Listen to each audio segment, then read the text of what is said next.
Look at that. That's a bad boy, isn't it? Hello and welcome back to my channel and another vlog. This week I thought I'd show you some things from my week. It's been quite a slow week and the weather is definitely on the change in the UK, particularly in the south of England. I'm definitely embracing changing seasons. I've swapped out my wardrobe and I'm making soups, and I'm just quite enjoying the autumn at the moment. So the first thing I'll show you was a little project that I've been working on at the moment. I'm not very good at watercolour. I'm almost less than a beginner, but I do enjoy the time of creating and sitting down and making something. So I've got a box of recipes, things that I go to fairly regularly, and I'd always wanted to make a cookbook. So I'm starting to try and put these down into some kind of book, and then I will laminate them or protect them somehow and put them in a scrapbook. My drawings are very rudimental. I've also found that now I've done a few of them, my paintings are starting to change and become more illustrative. So that means more blank space, very quick sketches, and concentrating on the shapes. And I'm quite enjoying that a bit more. So that here is my folder, and I just every few days maybe pick out a recipe, write it up, and I'm hoping to have something that I can treasure and is a little bit more uniform. The first thing I do for each recipe is lightly sketch out where I want the title and my painting to be, using a water soluble HB pencil, so that when I paint over the top or use my markers, the pencil lines disappear. And then I mix up my paints and paint my picture first, and then add in the title and the recipes. So my first few pages I'm not particularly happy with, and I may go over. I'm also not trying to be too hard on myself. I'm really not an artist. It's all about the sitting down and creating something that I enjoy. But just in these few pages I can see a definite change in my drawing style already. And as I mentioned, I do quite like this illustrative, very quick sketch and paint style. So on to this week's weekly shop. Got some more of this like farmhouse sunflower seed loaf, as I quite enjoyed that. Something a little bit different. And I picked up some more crumpets because I very much enjoyed them. And I've got some of these pot bake baguettes to put in the oven to go with a beef bourguignon that I'm making at the weekend as our Sunday main meal. Got some lots of pasta. I've got a couple of pasta dishes this week and some tinned tomatoes to go with. There's some good offers at the moment with some ready-made fresh soups, and there's that one is like cheese and broccoli, and then kale and cauliflower. I'll be doing a little bit of baking, so I've stocked up on some butter, some cream, and some flour, and then some store cupboard bits. I've got some sesame seeds and some cinnamon sticks there to replace the ones I used for my toadstools the last week. And then I've got some more of these Itsu dumplings, as I think Sainsbury's realised how much I like them and regularly put them on my Nectar price. Picked out up a ready meal, this time a Cumberland pie, as Mark or I will probably have something like beans on toast on Saturday night. Got lots of eggs. We do eat quite a few eggs in this household, in baking and for breakfasts. And then I've got some more Muller corners. Mark's very much enjoying those. And then I've got some Caesar salad dressing and some croutons and not Parmesan, but they call it Italian hard cheese, to make a nice Caesar salad for lunches for myself. And then some of Mark's favourite ham and some more Cathedral City. We always go for the mature cheese. For a meal this week, we're going to have Swedish meatballs. Quite a nice comforting meal for us. I've also picked up some of this Cook's bacon. It's really cheap, mainly because it's unusual shapes like offcuts, but it works perfectly well in our beef bourguignon. I haven't had turkey rashers in quite a few years, but I always enjoyed them, so I thought I'd give them a go for some lunches. Then I've picked up some beef for our beef bourguignon and some chicken breasts for a orange chicken I'll be making. Drinks-wise, we've got some more flavoured fizzy waters, as Mark drinks quite a lot of these. And then some apple juice for a cocktail I'm thinking of doing.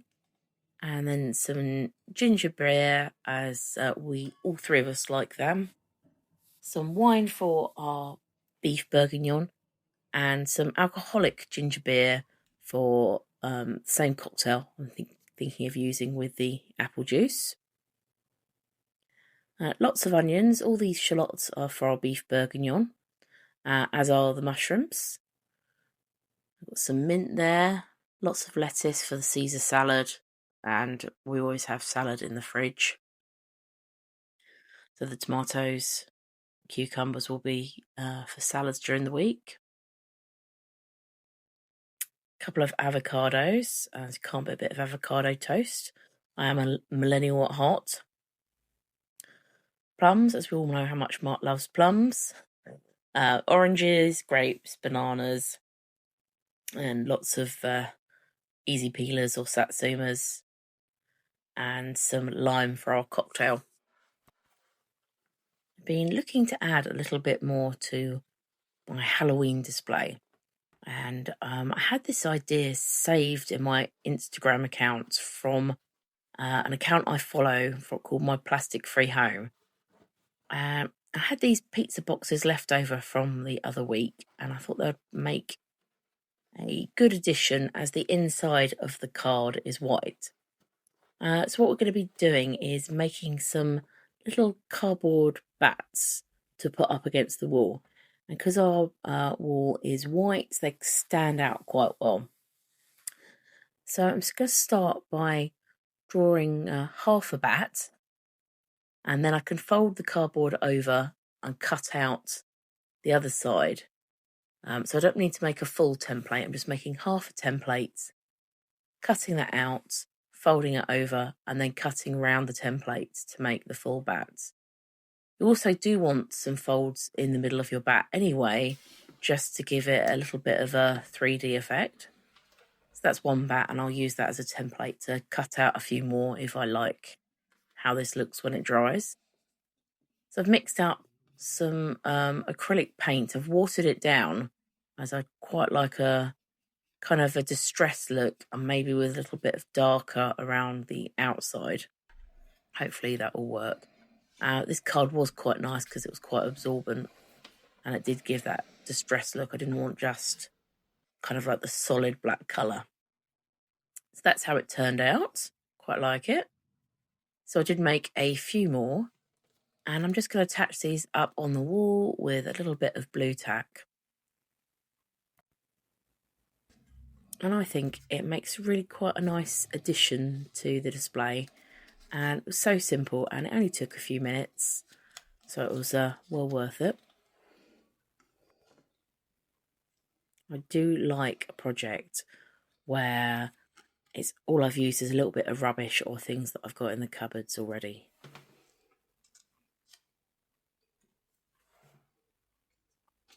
It would be quite striking if you could make lots and lots and lots of these bats, but I just stuck with 6.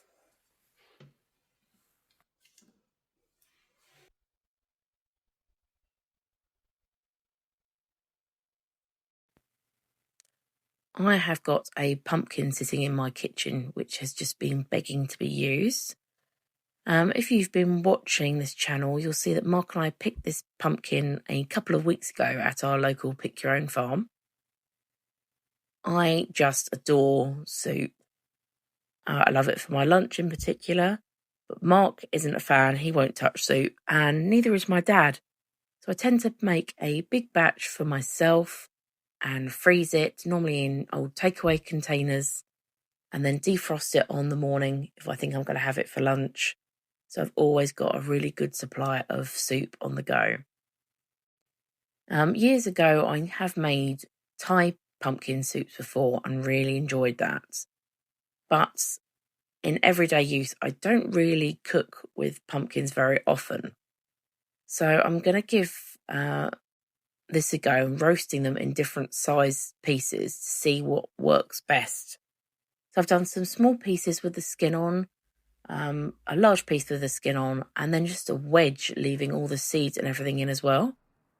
I've added a little bit of oil on top and seasoned it, and then I popped it in the oven for about 45 minutes. And I can't believe how ridiculously easy this was just to peel away, and how I haven't been doing this in the past. I definitely would use the wedge method, just because even getting the seeds out was no effort at all. Look at that, just falls away. And I'm a little bit embarrassed that I didn't know this sooner. So I will definitely be inclined to cook with pumpkin more frequently going forwards.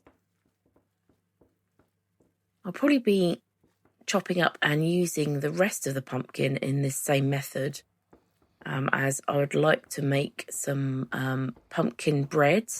I need pumpkin puree for that, and getting hold of cans or tins of pumpkin puree in the United Kingdom isn't so easy, and I've got lots of pumpkin to hand, so I think I'll give that a go.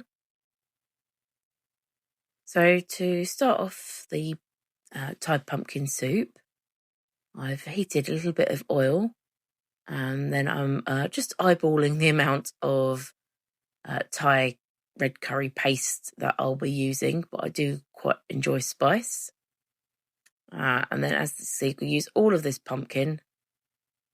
It's already nicely cooked, so it's going to cut down on the soup cooking time quite a lot.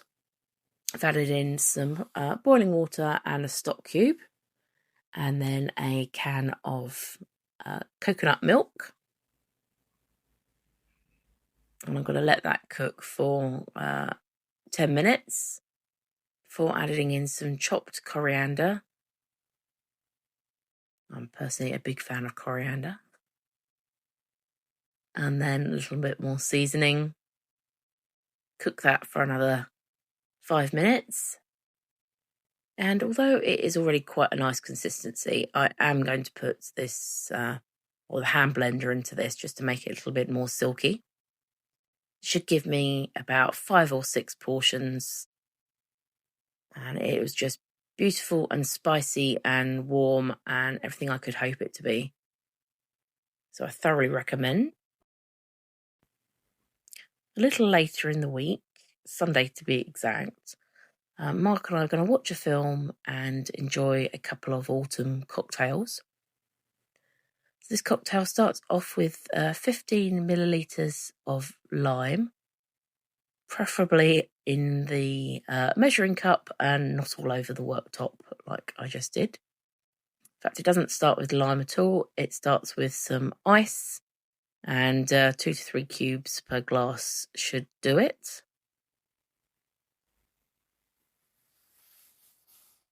So over the ice, we add 15 millilitres of the lime juice.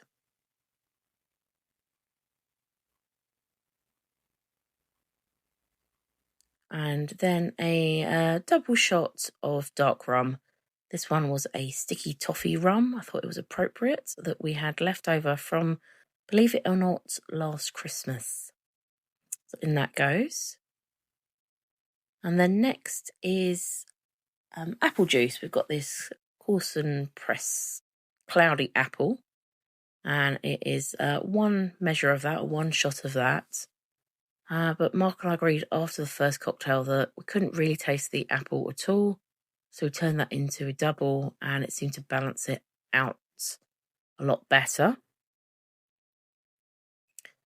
And then give that a quick stir before topping up the glasses with ginger beer.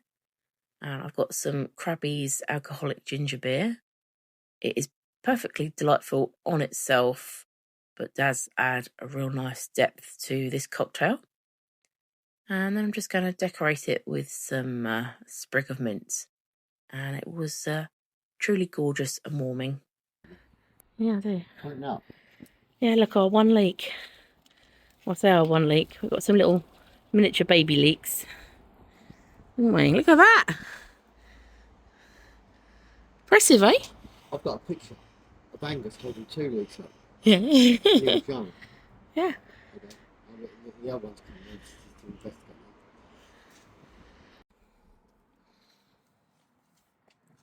Look at that. That's a proper carrot. That's a bad boy, isn't it? Okay. You have to cook it now. Well, we've got to have it with our lunch. Our Sunday lunch. Yeah. Go on. That's a good old carrot. And so you're going to pull up a few more carrots? Do it tomorrow? Well, yeah. If we're not just going to have one carrot with lunch, are we?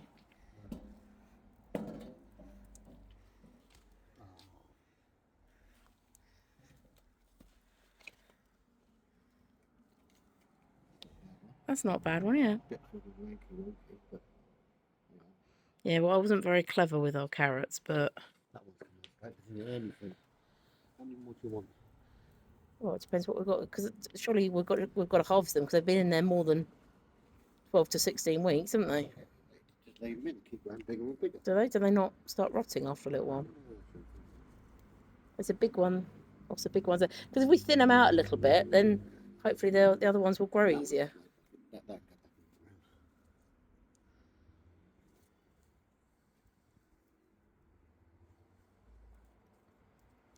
What about one of those? Because look how squashed those are in.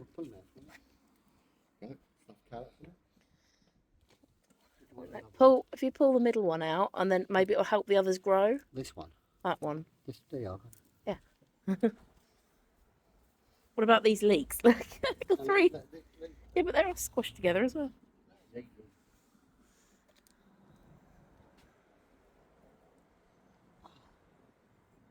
What? Another bendy one. Oh.